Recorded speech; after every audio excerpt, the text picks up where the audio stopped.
In this video, I'm going to explain 3 legal ways that countries under sanction use to sell their commodities abroad. Right now, there is a lot of talks in the media, on Twitter, on YouTube, about what it means when a country gets sanctioned and what it means for their commodity industries. I can see that most of those commentators have no idea about how it really works on the ground. This is why, as a former physical commodity trader, I'm going to illustrate 3 supply chain structures that I've seen used by countries to bypass sanctions. So next time you want to play the geopolitical expert on Twitter or with your in-laws around a meal, at least you'll get that part right. Let's go!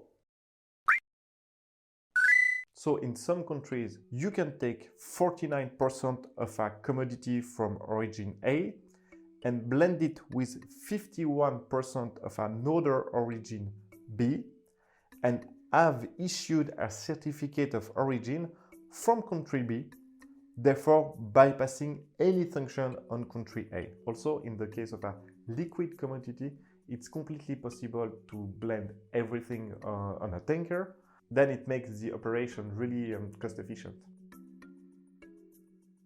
In the description below this video, you will find a 41 pages PDF issued by the World Customs Organization called Guidelines on Certification of Origin. So of course, only your technocrats overlord in their infinite wisdom can turn something as simple as where is this product coming from into a 41 page PDF that nobody can understand.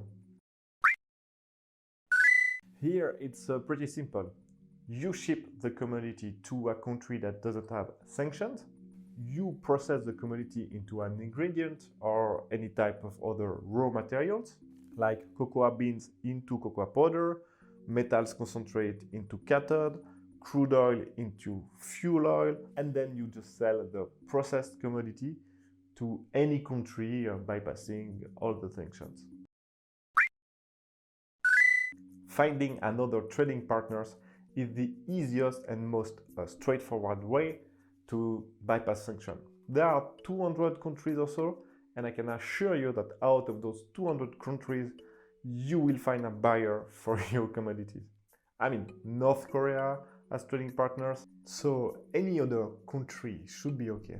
The issue for the seller in that scenario is that all the other potential buyers know that they don't have access to a large pool of customers. So they are going to ask for an extremely steep discount compared to the normal international price, without speaking of extremely favorable payment terms. Now, I'm sure that if you do a bit of international trade, of import-export in the EU or in the US, I'm sure you are like, no, Damien, this is not possible what you say, this is not how origination and determination works, you know nothing, blah, blah, blah, blah, blah, blah, blah. Whoa. You are just a little bit too naive, my friend. International rules and guidelines are not applied exactly the same way in every country. Therefore, some countries will issue a certificate of origin, while other countries with the same process wouldn't. So now the most skeptic would say, okay, Damien, I understand that you can obfuscate the true origin of a commodity with various grayish, legalish techniques. How do you do with the payments? Because the physical flows goes one way, but then the money goes the other way. And you are right, the payment piece is not an easy one. There are basically 2 ways to handle the payment. One if you play in the major league, and another one if you play in the minor league. So if you are a small player, a small fish, usually entities that get sanctioned have a company that funnels the money back to them. So if you are in South America, it's going to be in Panama, and if you are like, I don't know, in Africa or Middle East, it's most likely going to be Dubai. But they always have like a way to get the money back to them. Then, if you play in the major league, you are a major international player. So what you can do is you can just go to your government, explain the situation, and just ask them to lift the sanction for that specific payment for whatever reason. And usually, from what I understood, it works. So yeah, the rules are not the same if you are a small player or a big player, but I'm pretty sure that you already knew that.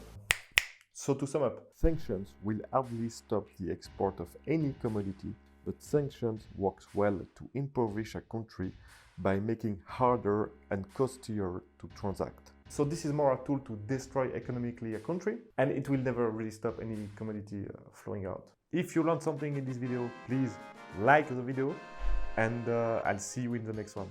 Ciao.